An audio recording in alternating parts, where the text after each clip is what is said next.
안녕하세요. 다윗에게 배우는 영성 강의하고 있는 서부제일교회 김한원 목사입니다. 오늘은 6번째 강의입니다. 다윗, 광야에서 재탄생하다라는 제목으로 강의를 하도록 하겠습니다. 지금은 굉장히 더운 여름철입니다만은 이제 몇 개월만 지나면 우리는 이제 가을을 맞이하게 되죠. 가을 하게 되면은 떠올리는 것이 단풍입니다. 가을철이 되면 뭐 정말 형형색색의 아름다운 단풍이 온 산과 들을 물들이죠. 그러면 그것을 즐기기 위한 이제 이 단풍놀이를 즐기기 위한 사람들이 산들마다 넘쳐납니다. 여러분 단풍놀이 해보신 적 있으신가요? 다 있으실 거라고 생각을 합니다. 노랗게 물든 나뭇잎을 보면서 또 빨갛게 물들은 나뭇잎을 보면서 우리는 와 하고 감탄을 합니다. 야, 너무 아름답다. 너무 아름답다. 정말 진짜 아름답죠. 아름답습니다. 자, 그런데 이거 한번 생각해 보세요. 우리 사람 편에서는 정말 아름다운 것인데 나무 입장에서 보면 지금 나무는 굉장히 고통스러운 기간을 지금 시작하고 있는 것입니다. 여러분 아시겠지만은 단풍이 드는 이유는 떨겨층 때문이라 그러죠. 나무가 겨울을 준비하기 위해서 자신의 몸을 보호하기 위해서 일부러 나뭇잎을 떨어뜨리는 거잖아요. 그러면 이 나뭇잎과 나무의 사이에 있는 그 층에 떨겨층이 생겨가지고 나무로부터 오는 영양분을 차단한다는 겁니다. 그러니까 나무의 입장에서 보면 스스로 자기를 잘라내는 것이에요. 추운 겨울을 견디기 위해서 스스로 나뭇잎들을 떨구어내는 작업을 하는 과정 속에서 물을 충분히 공급하지 못하는 나뭇잎들은 이제 여기서 형형색색으로 이제 변화된다는 겁니다. 그러면서 아름다운 색깔을 만들어낸다는 거죠. 우리가 볼 때는 아름다운데 나무 입장에서 보면 고뇌와 아픔의 색깔이라고 할 수가 있는 겁니다. 자, 나무가 겨울마다 이런 것을 준비하는 것처럼 우리 인생에도 겨울에 해당되는 부분들이 있습니다.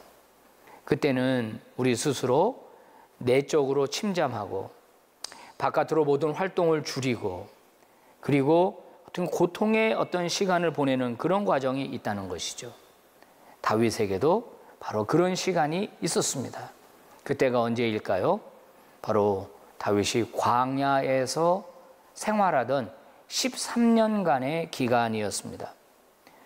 다윗은 전 시간에도 말씀드렸다시피 골리앗을 죽이고 나라를 구했고 그래서 사울 왕의 사위가 되었고 정계에 진출했습니다마는 사울 왕의 시기와 질투로 인해서 그는 지금 도망자 생활을 하고 있습니다.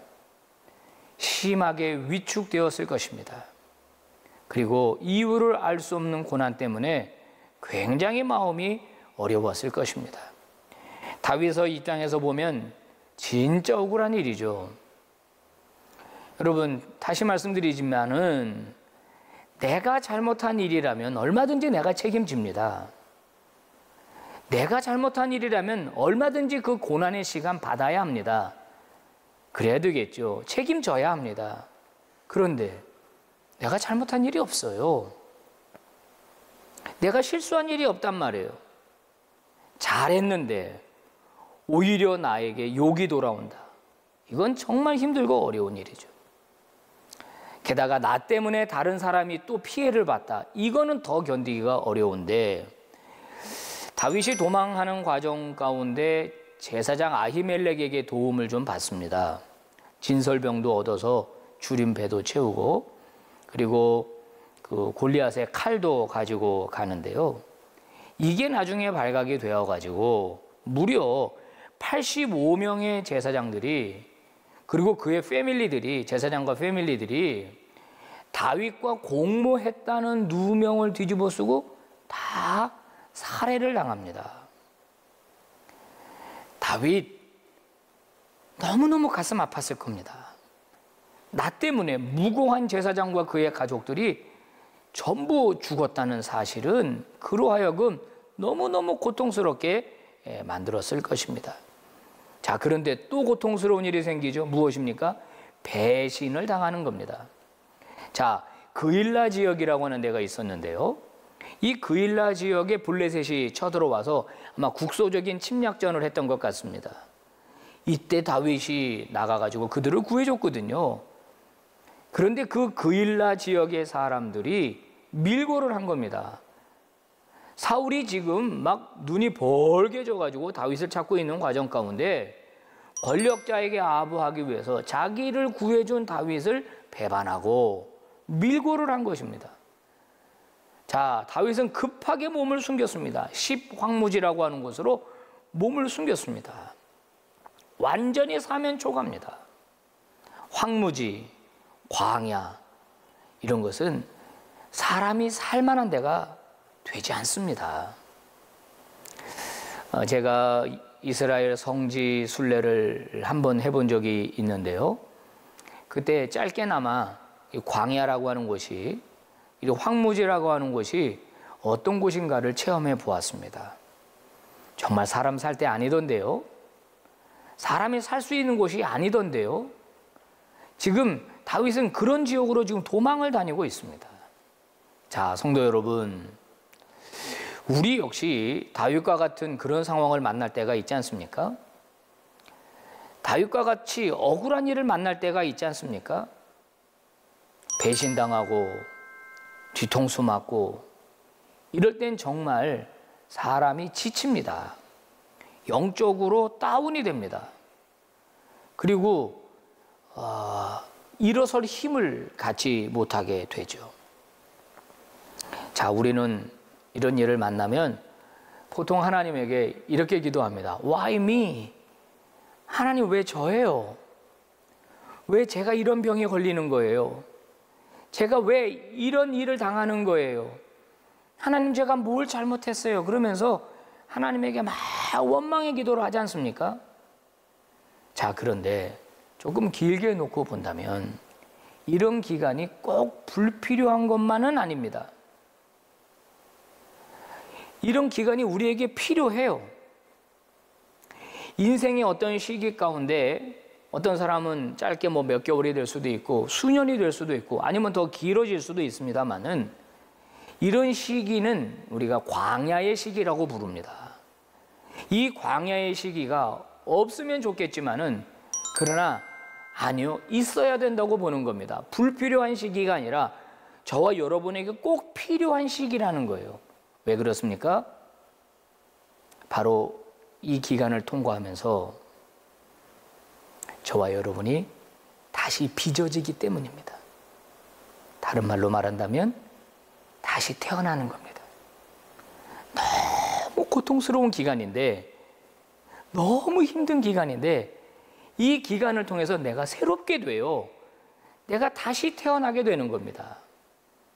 그래서 시편 기자의 말을 빌린다면 환난을 당하는 것이 나에게 유익이라. 왜 그렇다고요? 네, 주의 율례를 배웠기 때문이다. 주께서 교훈했기 때문이다. 이것이 바로 이 광야 학교를 졸업한 수많은 그리스도인들이 고백한 내용입니다. 지금 다윗이 그런 시기를 보내고 있습니다. 한 달이 아니고 1년이 아니고 무려 10여 년의 세월을 이렇게 지금 다윗이 살아가고 있습니다. 여러분, 다윗의 인생 쭉 펼쳐놓고 다윗의 인생 가운데 보석과 같은 시기를 꼽으라고 한다면 어느 시기를 꼽겠습니까? 이 시기만큼은 다윗에게 있어서 다이아몬드와 같은 시기다. 언제요? 남유다와 북이스라엘을 통일하고 통일국가의 왕으로 등극하고 수도를 예루살렘으로 천도하고 그때였겠습니까? 네, 그때일 수도 있죠. 아니면 잃어버렸던 법궤, 빼앗겼던 법궤를 다시 되찾아와서 예루살렘 성에 안치한 때, 그때라고도 볼 수 있죠. 조금 더 과거로 돌아간다면 골리앗과 마주서 가지고 어린 소년의 시절에 물맷돌을 돌리고 골리앗을 쓰러뜨리고 그때? 네, 그때라고도 볼 수 있습니다. 네, 저는 제 개인적인 생각입니다만은 다윗의 인생을 쭉 펼쳐놓고 가장 다이아몬드처럼 빛나는 다윗의 시기를 꼽으라고 한다면 저는 다윗의 광야 시절이라고 꼽을 수 있겠습니다. 그 전에 다윗 훌륭했습니다. 무명의 시절 훌륭했습니다. 그리고 사울의 사위가 되고 그리고 왕궁에서 생활도 훌륭했습니다.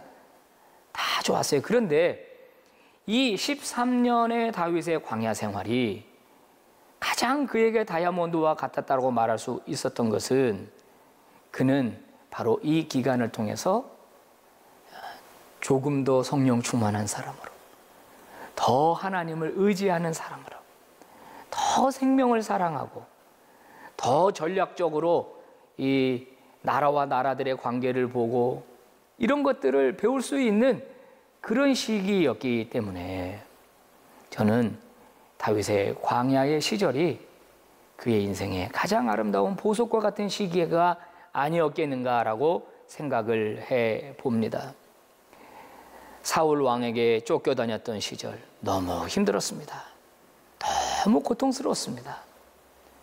정말 하지만 이 광야 학교에서 그는 하나님의 사람으로 성장할 수가 있었습니다. 여러분, 하나님은 종종 하나님의 사람들을 훈련시키기 위해서 그 사람을 인생 광야로 내모시기도 하는 것 같습니다. 왜 하나님이 그 사람을 광야로 내모시겠습니까? 미워서입니까? 아닙니다. 그에게 무슨 벌을 주려고 그러신 겁니까? 아닙니다. 바로 그 기간을 통해서 그를 하나님이 쓰실 수 있는 사람으로 성장시킬 수 있기 때문입니다. 우리가 성경에서 만나는 여러 인물들이 다 광야학교를 졸업한 사람들 아닙니까?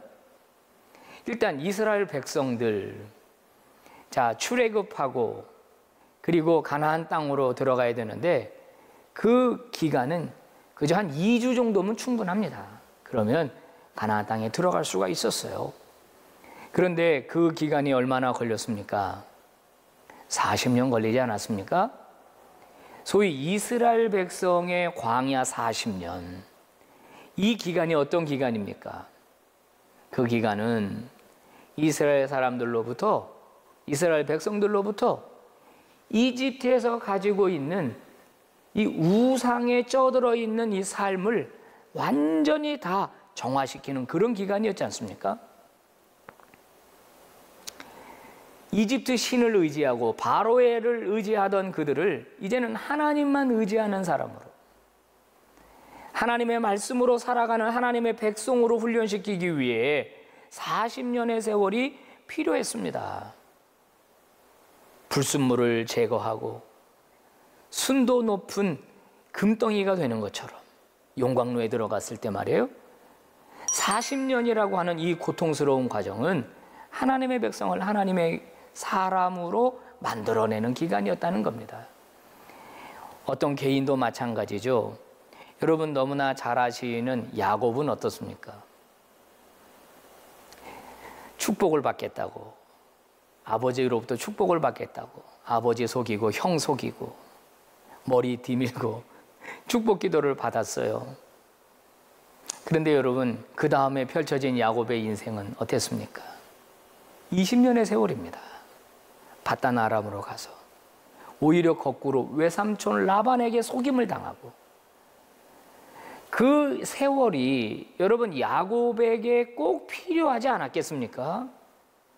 너무 힘든 세월이었지만 그 세월이 야곱을 야곱 되게 한 겁니다. 그리고 그가 다시 가나안 땅으로 돌아왔을 때 여러분, 그는 야곱에게서 이스라엘이라고 하는 이름을 얻게 되는 그런 하나님으로부터 복을 받지 않았습니까? 또 그 야곱의 아들 요셉은 어떻습니까? 우리가 너무나 잘 아는 요셉 스토리. 하루아침에 부잣집 아들에서 한 집의 노예가 됐고, 노예 생활하고 자기의 순결을 지키고 하나님 앞에 정직을 지켰다가 거꾸로 모함을 받아서 시위대 뜰 안에 있는 감옥에 갇히게 되고, 여러분 그 시위대 뜰 안에서는 살아서 못 나와요. 거의 죽는 겁니다. 거긴 특별한 죄수들만 들어가요. 여러분, 요셉이 이집트에서 보낸 시간이 얼마입니까? 야곱에게서 밧단 아람의 세월은 광야 학교였습니다. 요셉에게 있어서 이집트에서의 종살이와 감옥살이는 그의 인생에서 광야 학교였습니다. 근데 그것을 통과하고 나니까 어떻게 돼요? 사람이 달라지잖아요. 요셉만 하더라도 보십시오. 그 감옥에 들어가서 그가 무슨 훈련을 받았을까요? 거기는 일종의 정치범 수용소예요. 술 맡은 관원장, 떡 맡은 관원장, 이렇게 심플하게 성경은 소개되지만 그분들을 통해서 정치 수업을 받는 겁니다. 여러분, 요셉이 어느 날 갑자기 꿈 잘 꿔가지고 해몽 한번 잘해가지고 바로왕에 쫙 나타나가지고 뭐 내가 뭐 7년 흉년이 들면 이렇게 하고 7년 풍년이 들면 이렇게 하고, 그 즉흥적에서 나온 게 아니에요. 그만큼 그 감옥 속에서 요셉이 훈련받은 겁니다. 보디발의 집의 가정 총무로서 한 집안을 다스려 보면서 한 집안을 매니지먼트 하면서 그의 실력이 키워진 거예요. 그러니까 광야 학교라고 하는 걸 통해서 요셉이 일취월장, 영적으로나 육적으로나 정신적으로나 그는 성장을 한 것입니다. 그래서 많은 목사님들이, 많은 학자들이 이구동성으로 뭐라고 말합니까? 광야는 하나님이 하나님의 사람을 훈련시키는 최적의 장소다라고 말하는 것입니다. 죄송하지만 제 이야기를 좀 하겠습니다.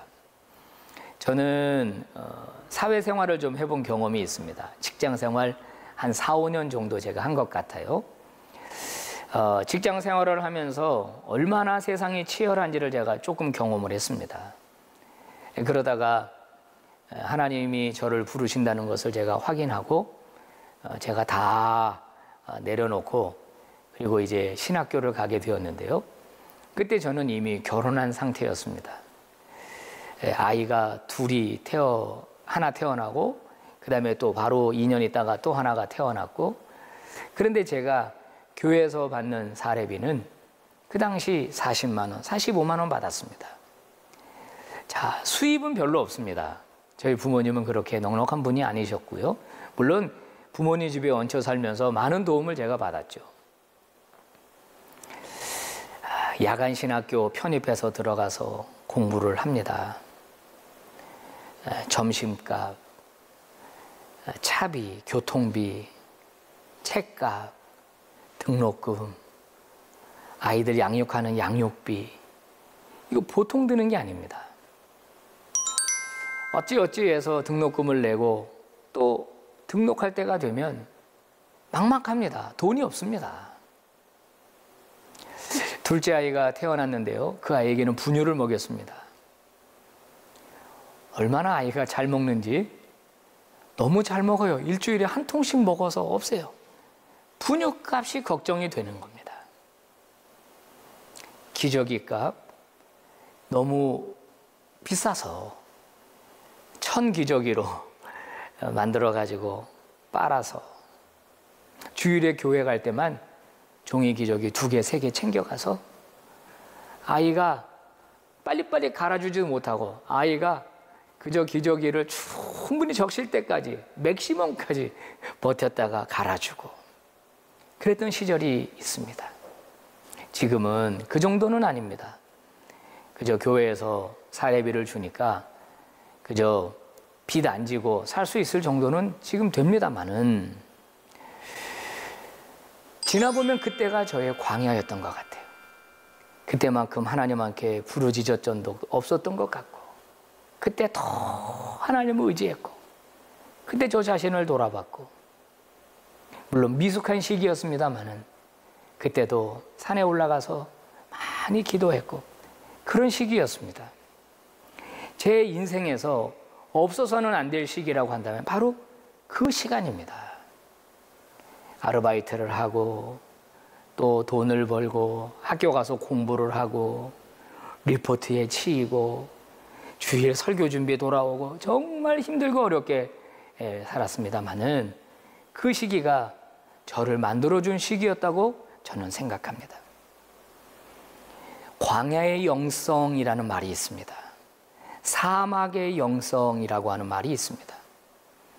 여러분, 우리 기독교가 기독교 될 수 있었던 것은 바로 이 광야의 영성과 사막의 영성 때문입니다.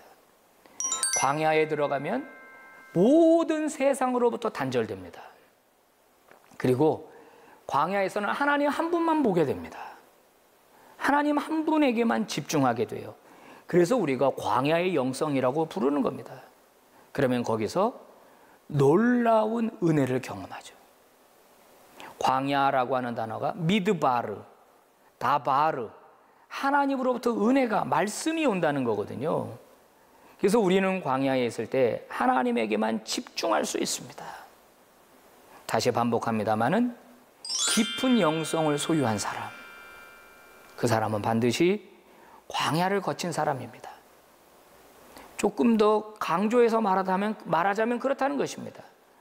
광야 학교를 거치지 않고 정말로 깊은 영성을 가진 사람이 없다는 것이죠. 여러분, 우리 예수님도 광야의 영성을 가지셨다는 것 알고 계시죠? 예수님이 공생의 사역을 시작하실 때 우리 예수님이 제일 먼저 하신 일이 무엇입니까? 광야로 가셨잖아요. 광야에서 뭐 하셨습니까? 40일 동안을 금식 기도하셨습니다. 예수님이라면 광야 생활이 필요 없으실 분 아니겠습니까? 예수님이라면 기도하지 않아도 될 분 아니시겠습니까? 바꿔 말하면 기도가 필요 없는 유일한 사람이 있다면, 광야의 영성이 필요 없는 유일한 사람이 있다면 예수님 아닐까요? 그런데 예수님은 기도 없이는 사역할 수 없는 사람인 것처럼 기도하셨고, 공생의 사역을 시작하기 전에 40년 동안 홀로 단독자로서 광야로 들어가 하나님과 1:1 관계를 맺으면서 사역을 준비하셨습니다. 광야의 영성으로 무장하신 것이죠. 여러분, 오늘 다윗이 그렇습니다. 다윗에게 광야는 그래서 특별한 것입니다. 다윗은 사울을 피하기 위해서 동굴로 숨어 들어갔습니다. 황무지 속으로 들어갔습니다. 사막지대를 오갔습니다. 심지어는 쫓기다 더 이상 도망갈 곳이 없어서 블레셋에 망명까지 하지 않았습니까? 사울의 죽음의 칼날을 피해서 그는 이 사막과 광야를 쫓겨다니면서 오직 하나님을 의지하는 방법을 배웠습니다. 하나님을 경배하는 방법을 배웠습니다.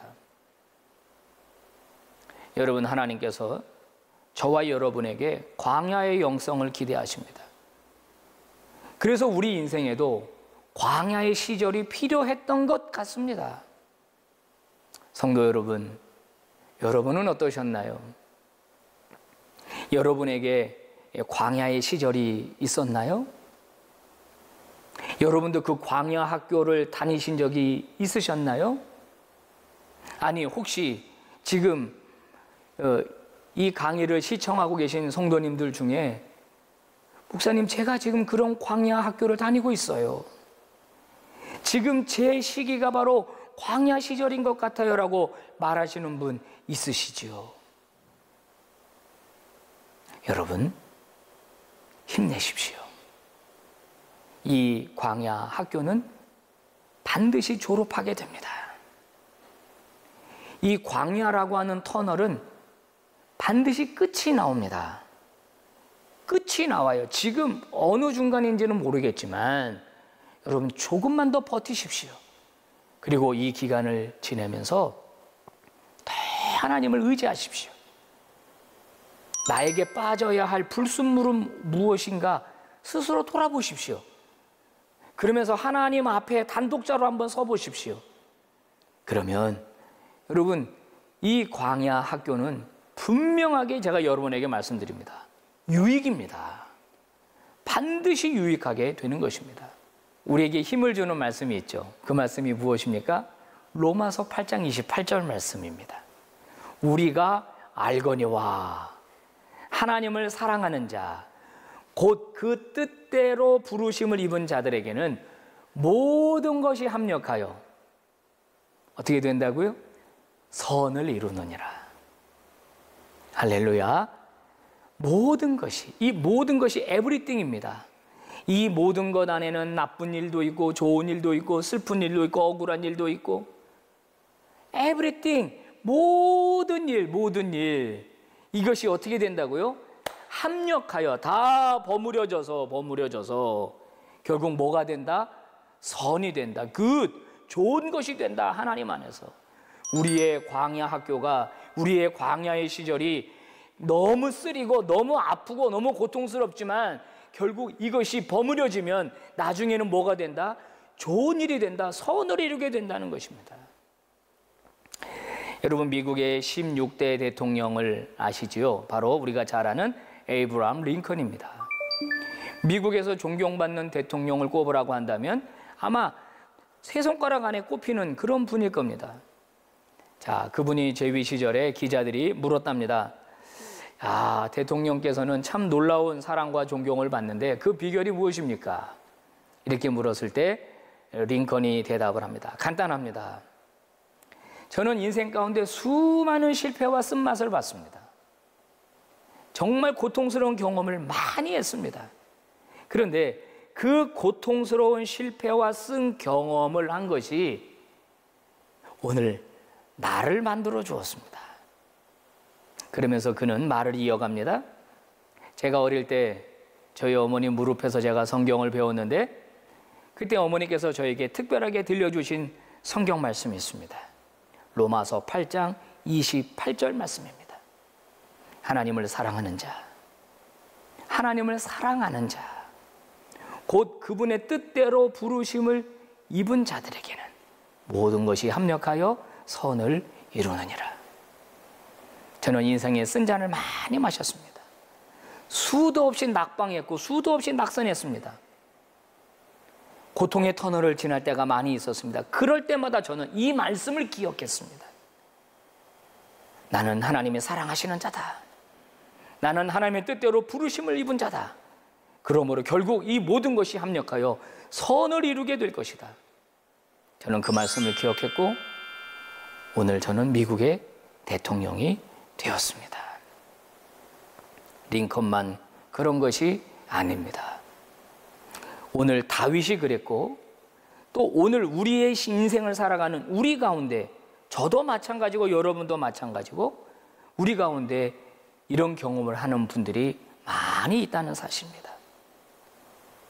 우리를 광야로 내모실 때는 하나님의 뜻이 있습니다. 다시 말씀드리지만 그 광야에서 배울 수 없다면 죄송하지만 그 광야는 쓸모없는 것이 되고 말입니다. 하나님은 우리를 훈련시키기를 원하십니다. 우리가 그 광야를 잘 통과하기를 원하십니다. 욥이 고백했던 것처럼 내가 가는 길을 그가 아시나니 그가 나를 단련하신 후에는 내가 순금과 같이 나오리라. 고난을 좋아하는 사람은 아무도 없습니다. 그 고난이 너무 쓰라리기 때문입니다. 그러나 고난을 피할 수 있는 사람도 아무도 없습니다. 피할 수 없다면 우리는 그 고난을, 그 광야를 우리 자신을 성숙하게 만드는 장소로 이용해야 합니다. 인생의 광야를 지날 때 우리가 가져야 할 태도는 하나님을 의지하는 것입니다. 문제가 클수록, 고난이 클수록 우리는 하나님을 의지하는 태도를 보여야 합니다. 우리가 성경을 펴고 거기에 검색어를 집어넣을 때 두려워하다라고 하는 단어, 영어 afraid 아닙니까? 이것을 찾아보게 되면 두려워하다라고 하는 단어 앞에 수식어가 항상 따라 나오는 것을 보게 됩니다. 뭐뭐 하지 말라. Do not be입니다. Do not be afraid. 무슨 뜻입니까? 두려워하다라고 하는 단어 앞에 뭐뭐 하지 말라. Do not be. 두려워하지 말라. 두려워하다라는 단어 앞에 두려워하지 말라라고 하는 말이 함께 나온다 이 말이에요. 하나님께서 아브라함을 만나 주실 때 뭐라고 말씀하셨습니까? 아브라함아, 두려워하지 말라. 그의 아들 이삭을 만나서 뭐라고 말씀하셨습니까? 두려워하지 말라. 그의 아들 야곱을 만나서 뭐라고 말씀하셨습니까? 야곱아, 두려워하지 말라. 모세에게 뭐라고 말씀하셨습니까? 두려워하지 말라. 이제 가나안 땅에 들어가야 하는 여호수아에게 뭐라고 말씀하셨습니까? 여호수아야, 두려워하지 말라.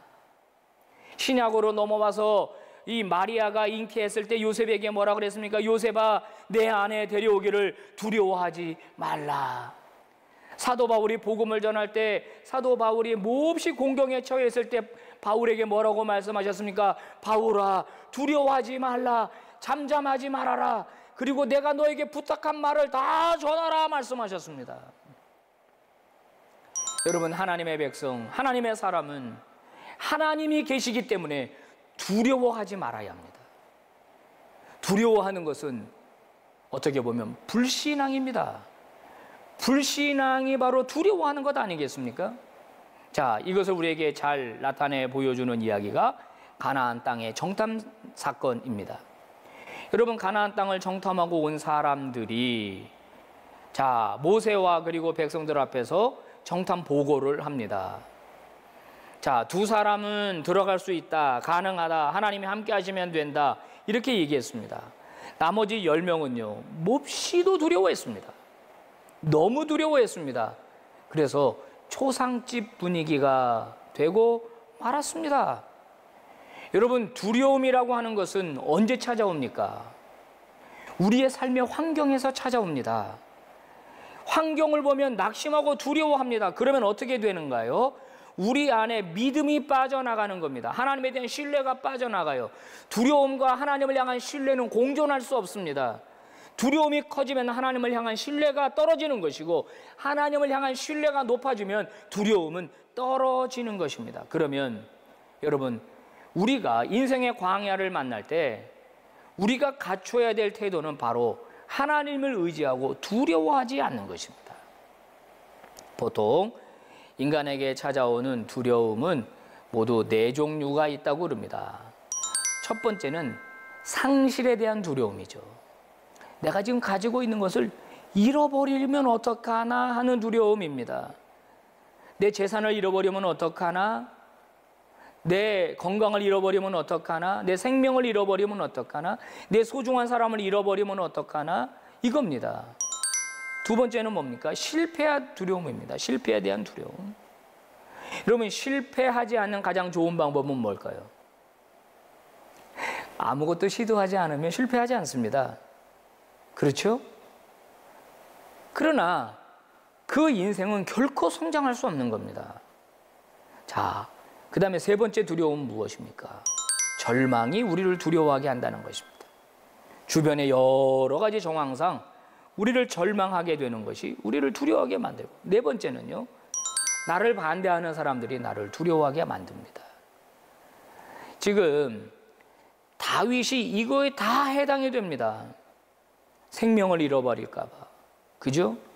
다윗이 실패할까 봐, 수많은 환경들이, 그 다음에 다윗을 추격하고 있는 사울 때문에 다윗은 굉장히 심하게 두려워하고 있죠. 이럴 때 하나님을 의지하는 것이 필요합니다.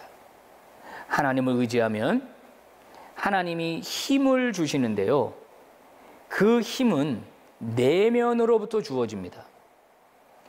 불굴의 힘이라고 그래요. 불굴의 정신. 뭡니까? 무릎을 꿇지 않게 만드는 힘입니다.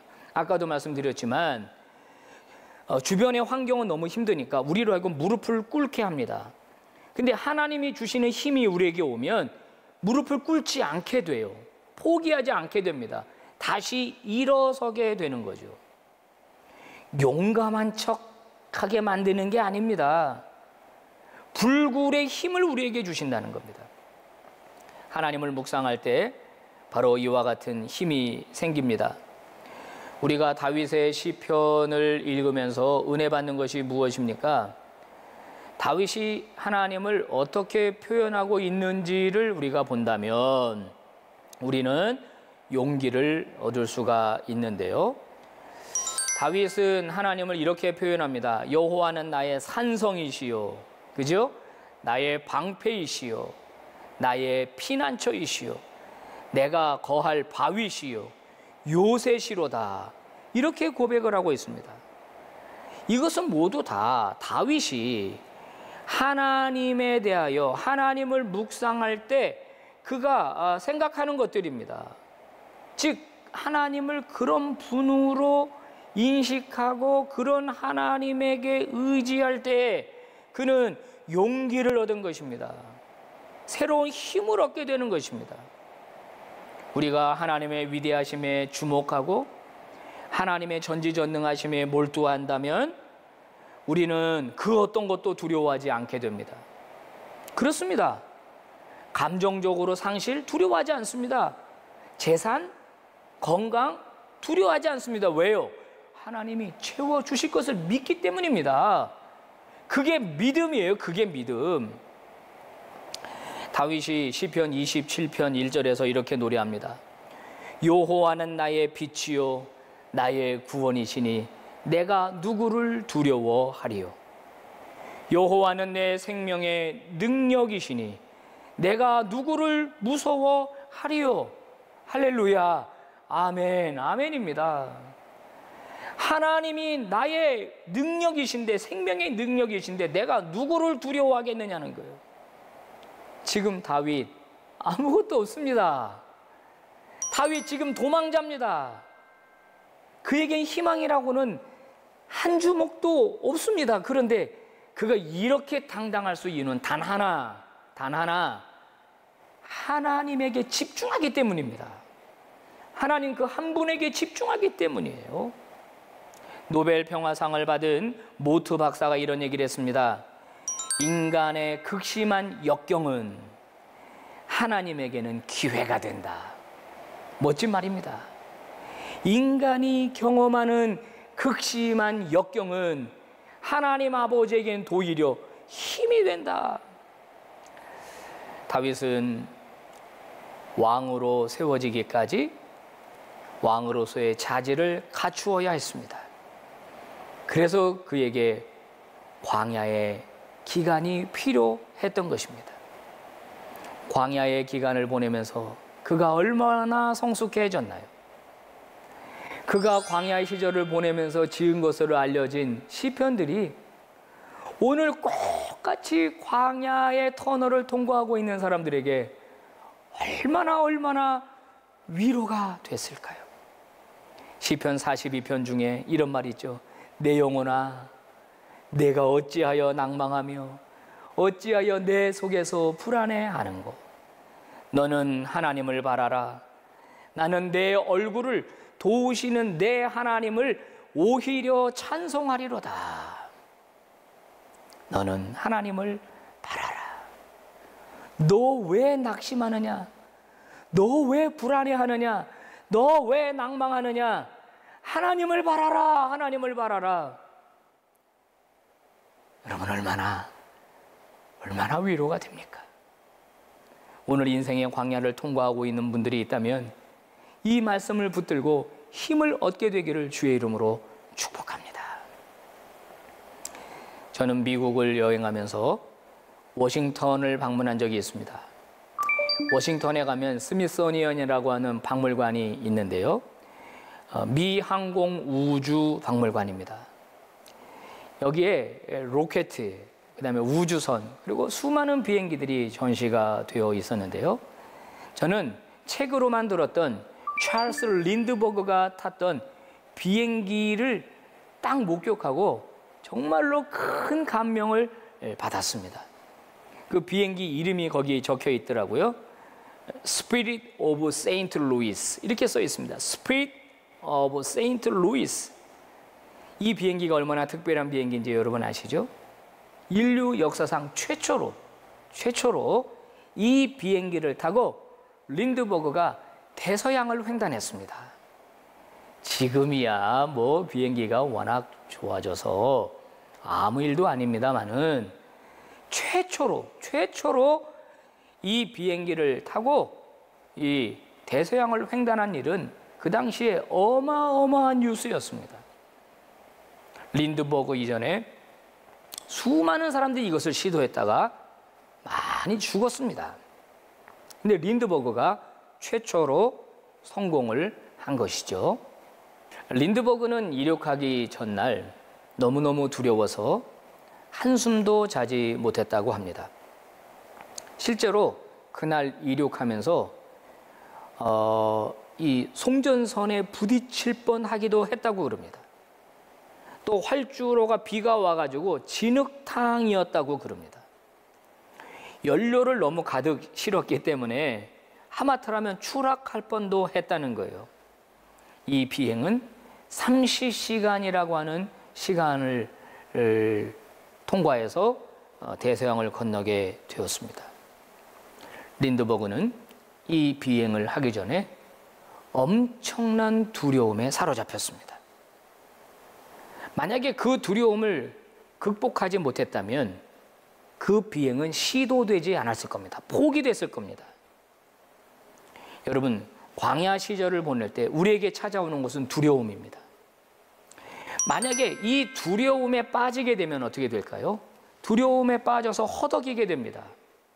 그 두려움에서 빠져나오지를 못하게 돼요. 또는 두려움을 피하는 방법이 있습니다. 그것도 하나의 방법이죠. 그러나 가장 좋은 방법은 무엇이라고요? 두려움과 맞서는 것입니다. 두려움을 대면하는 거예요. 여러분, 두려움을 피하지 말고 두려움과 대면하다 보면 그 두려움이 별거 아니라고 하는 사실을 깨닫게 될 겁니다. 많은 경우가 그렇습니다. 두려움에 대적할 때 가장 좋은 방법은 하나님을 의지하는 것이죠. 하나님을 의지하는 것이 두려움을 대적하는 가장 좋은 방법입니다.